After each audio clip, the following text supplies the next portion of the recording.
pessoal, sejam todos bem-vindos à nossa aula de número 9. Hoje nós vamos tratar do crime.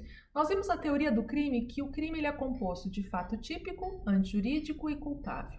Nós vimos que a teoria finalista trouxe da culpabilidade a intenção do agente para o fato típico. Ou seja, o fato típico, aquela conduta descrita na norma, ela está impregnada, ela está imbuída de vontade, seja dolosa ou seja culposa. Percebemos lá na teoria do crime que não dá para separar a vontade da conduta, elas estão juntas e por isso que dentro do fato típico nós vamos encontrar o dolo e a culpa. O dolo e a culpa estão previstos lá no artigo 18 do Código Penal. O artigo 18 fala o seguinte: disse crime, inciso 1, doloso, inciso 2, culposo. Ou seja, o crime ele tem que ser doloso ou culposo. A questão da intenção do agente é extremamente subjetiva. É uma coisa que nós temos que levar em consideração. Por que é subjetiva? Porque somente eu sei das minhas reais intenções. Eu vou apresentar as minhas versões, a outra parte vai apresentar a versão dela e o juiz vai se convencer das minhas intenções. Então é extremamente subjetivo. Mas dentro dessa subjetividade nós vamos encontrar então o dolo e a culpa, a intenção dolosa ou a intenção culposa. Vamos iniciar com o dolo. O dolo a gente sempre ouve por ali, né? Homicídio doloso. O que é o dolo? O dolo é com intenção. Então, o dolo é a vontade que é caracterizada por realizar, pela vontade de realizar aquelas características objetivas do tipo. Ela constitui um elemento subjetivo do tipo, mas é a vontade do agente de fazer aquela conduta. Então, por exemplo, ele está implícito por ser subjetivo, mas a intenção do agente aparece. A intenção do agente é fazer a conduta. A intenção do agente é fazer aquela conduta descrita na norma. Então, num crime doloso é quando o João quer matar a Maria, vai lá e mata a Maria. Então, esse é um homicídio doloso. Ela está implícito a intenção, ela é subjetiva, né? Mas o João fez algumas ações que demonstraram esse dolo, que demonstraram essa intenção, essa vontade de fazer a conduta descrita na norma.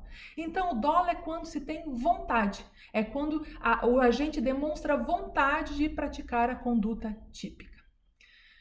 O dolo ele tem alguns elementos. Vamos ver os elementos desse dolo. O primeiro elemento é a consciência da conduta e do resultado, ou seja, quem pratica um crime doloso tem consciência que aquela conduta que ele está fazendo vai gerar aquele resultado. Isso é importante. Segundo elemento, consciência da relação causal objetiva entre conduta e resultado, ou seja, saber que a sua conduta gera aquele resultado. Então, isso também é um elemento importantíssimo do dolo. E o terceiro é a vontade de realizar a conduta e produzir o resultado. Então, aqui nós temos a vontade do agente em realizar a conduta e saber dessa produção de resultado. Quando a gente fala em dolo, a gente muitas vezes escuta na televisão, né, com intenção ou sem intenção, mas nós vamos ver que o dolo acaba sendo dividido em dolo direto e dolo indireto. E aí vem uma divisão importante para nós decifrarmos essa conduta delitiva. O dolo direto é quando o sujeito visa certo e determinado resultado. Então, o sujeito é direto, ele quer aquele resultado.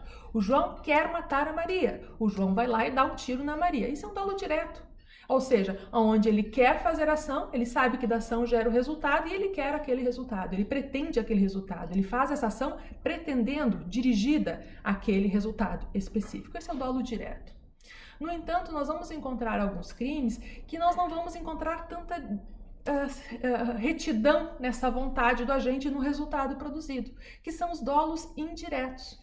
Ainda é doloso, ainda é com intenção, mas aqui nós vamos encontrar esse dolo de uma outra forma. O que seria esse dolo indireto? O dolo indireto é quando a vontade do sujeito não se dirige a certo e determinado resultado. É quando não é certo o resultado, determinado resultado. A vontade não é definida, não é a certeza do agente que quer aquele resultado. Como é que a gente consegue identificar esse dolo indireto? De duas formas, dividindo ele de duas formas. O primeiro dolo a gente pode chamar de dolo alternativo, que é quando o sujeito ativo, né, o sujeito que vai praticar a ação, a vontade desse sujeito é dirigida para um ou outro resultado ou para uma ou outra pessoa. Ou seja, ele aceita alternativas quanto ao resultado da sua conduta ou quanto ao sujeito passivo da sua conduta. Vamos pensar num dolo alternativo em relação ao resultado quando o agente ele quer desferir tiros. Ele aceita a alternativa de homicídio, ele aceita a alternativa de tentativa de homicídio, ele aceita a alternativa até mesmo de lesão corporal. Ou seja, ele quer fazer a conduta e ele aceita alternativas quanto ao resultado da sua conduta. Não é o direto que era, o João quer matar a Maria, então ele só aceita essa alternativa, a morte. Agora, quando é uma alternativa, um dolo indireto, de alternado, né, questão do dolo alternativo, a pessoa, o sujeito ativo, ele aceita várias alternativas quanto ao resultado. E essa alternativa também pode vir a ser identificada quanto alternativa quanto à pessoa, quanto ao sujeito passivo. Ou seja, no direto, o João quer matar a Maria.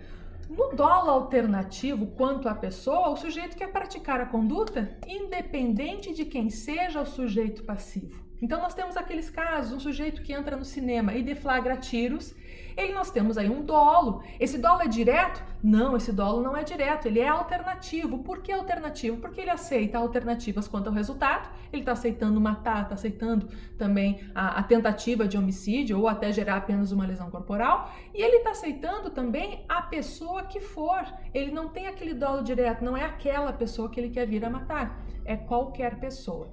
E por que isso é importante, né, essa divisão? Porque se existisse apenas o dolo direto, se a conduta não fosse dirigida somente contra aquela pessoa e somente com a intenção daquele resultado, talvez nós não consigamos encaixar aquela conduta típica, né, aquela conduta, aquele fato na conduta típica, no fato típico. Talvez nós não pudéssemos vir a encaixar aquele fato que aconteceu no descrito do nosso ordenamento. Então, o legislador se preocupou em colocar os dolos alternativos também com uma forma dolosa de praticar crime. Ou seja, se tu aceita vários resultados e se tu não tem um sujeito ativo, ou melhor, um sujeito passivo direto e determinado, também vai ser doloso o teu crime, não vai ser culposo, certo? Então, esse é o dolo alternativo, ou seja, vamos gravar na cabeça, que aceita alternativas quanto ao resultado da sua conduta e quanto ao sujeito passivo de sua conduta. Mas o dolo indireto, então, ele é dividido em alternativo, mas também ele é dividido em dolo eventual. Esse a gente escuta bastante na televisão, dolo eventual. O que seria esse dolo eventual? É quando o agente não almeja um resultado. Ele não almeja produzir aquele resultado, mas o sujeito, ele assume o risco de produzir aquele resultado com as suas atitudes. Ou seja, ele admite, ele aceita o risco de produzir aquilo em função das suas atitudes, das suas ações. Embora não queira o resultado, embora ele não pretenda aquele resultado, não deixa de agir, ele continua fazendo a conduta, embora ele não queira o resultado. Ou seja, ele posta-se indiferente se o resultado vai vir a acontecer ou não. Então, esse é o dolo eventual. É quando o agente não tem intenção, mas assume o risco de produzir aquele resultado. Quando nós falamos de dolo eventual, nós temos vários exemplos aí para trazer para vocês. Como, por exemplo, o João que está cansado da Maria furtar as suas frutas no seu pomar do quintal da sua casa, né? A Maria vai lá, sobe no pomar, está furtando as frutas. O João, muito emburrecido, pega uma espingarda e dá um tiro contra a árvore. A intenção dele, ele não pegou aquela arma dizendo, vou matar a Maria. A intenção dele era assustar a Maria. Mas no momento em que ele dispara contra aquela árvore, ele não está assumindo o risco de produzir aquele resultado? Está. Ou seja, mesmo sabendo que aquele resultado pode vir a acontecer, ele continua agindo, ele continua fazendo a conduta que acaba gerando o resultado. Esse homicídio, ele é doloso ou culposo? Ele é doloso. Ah, mas o dolo é quando o sujeito tem intenção de matar. Não, aqui ele não teve intenção de matar. Mas as condutas deles, as ações deles, colocaram em risco, e esse risco ele aceitou, porque ele continuou agindo, ou seja, ele assumiu o risco de produzir o resultado. Um outro exemplo, para não parar numa barreira policial, então tem uma barreira policial mandando os carros parar, o Joãozinho não quer parar. Ele não quer matar ninguém, ele não tinha intenção de matar ninguém, mas ele continua acelerando em direção à barreira, e ele atropela um policial e esse policial morre. O Joãozinho tinha intenção de matar o policial? Ele pensou, vou matar esse policial? Não, ele não pensou. Ele só queria passar a barreira. Ou seja, ele não tinha um dolo direto, quero matar aquela pessoa ou fazer a conduta para matar aquela pessoa. Não. Ele não queria o resultado, mas ele queria fazer a conduta. E ele fazendo a conduta, ele assume o risco de produzir aquele resultado. Então, isso é um dolo eventual, certo? O dolo direto é quando o sujeito quer determinado resultado contra determinada pessoa. O dolo indireto se divide em alternativo e eventual. Alternativo, quando o sujeito ativo assume as alternativas.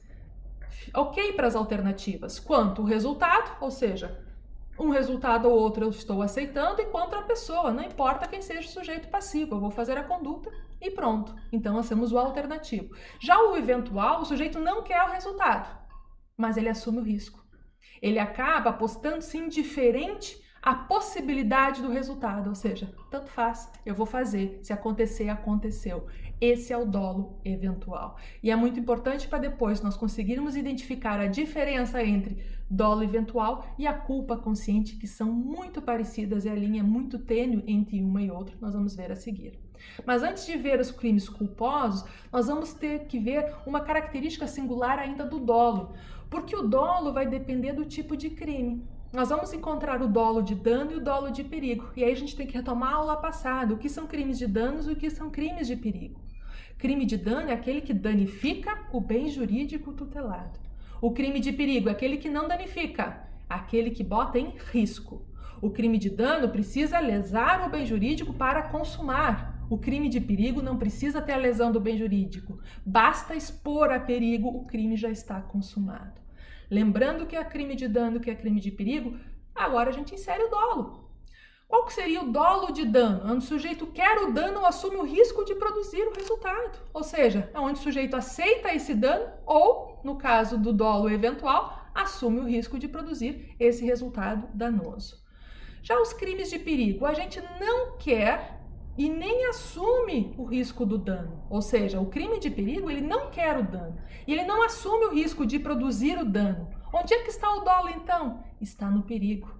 Então, ele não acredita que vai acontecer, mas ele fazendo a conduta, ele assume o perigo, ele assume que possa vir a acontecer. Vamos ver um exemplo para ficar um pouco mais claro.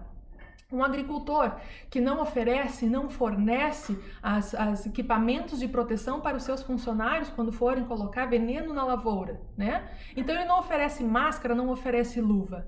Esse crime é um crime de perigo, ou seja, não precisa a pessoa vir a se contaminar, a sofrer uma lesão, até vir a morrer para o crime se consumar. O crime já se consumou por si só, expôs a pessoa a perigo.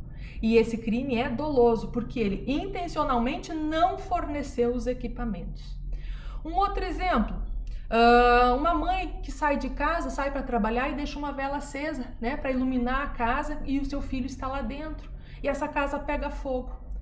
A mãe tinha intenção? Não, o crime não é intencional. Então é culposo, não é doloso? Não. Aqui, o crime do incêndio é um crime de perigo. Então basta ela fazer a conduta, o crime já está consumado. E a intenção de botar a vela foi dolosa, ela colocou por vontade própria, certo? E em função disso acabou gerando incêndio. Ou seja, o crime é doloso e esse dolo está no perigo e não na intenção da gente de produzir o resultado e nem assumir o risco de produzi-lo, por ser um crime de perigo, certo? Então o dolo no crime de dano de perigo, ele é simples, né? Basta a gente imaginar aonde é que está a intenção, que não é no produzir o resultado, e sim a intenção do perigo e não do resultado propriamente dito. É inserir o dolo nos crimes de dano e nos crimes de perigo.